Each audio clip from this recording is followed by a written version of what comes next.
વલસાડ જિલ્લાના ખેતરોમાં થયેલ નુકસાનીનું વળતર ખેડૂતોને આપવાની માંગ સાથે જિલ્લા કોંગ્રેસ ઉપપ્રમુખે રજૂઆત કરી। ખેતી ઉપર નપતા ખેડૂતોનો તૈયાર પાક લેવા લાયક ન રહેતા સર્વે કરી સહાય આપવા માટે કલેક્ટર સીએમને પત્ર લખ્યો।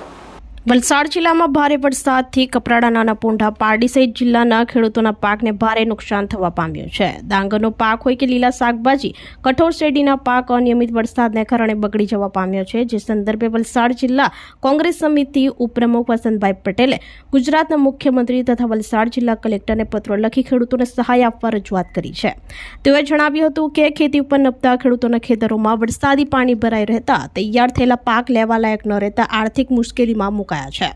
જેથી જિલ્લાના ખેડૂતો માટે ઉચ્ચ કક્ષાની સર્વે તથા અધિકારી, ગ્રામ્ય લેવલના તલાટીઓ, સરપંચો દ્વારા ખેડૂતોના ખેતરના સર્વેની માંગણી સાથે યોગ્ય સહાય વળતર આપવા વસંત પટેલે લેખિત રજૂઆત કરી હતી।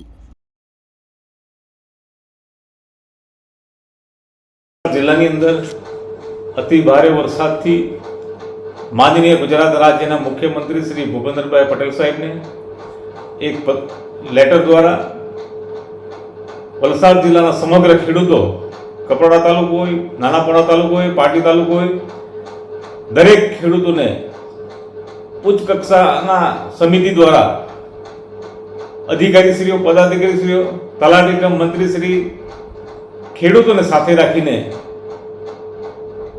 ઉચ્ચ કક્ષાનો સર્વે કરી યોગ્ય વળતર મળે એ જાતનું સરકારશ્રીને એક પત્ર દ્વારા જાણ કરવામાં આવી છે।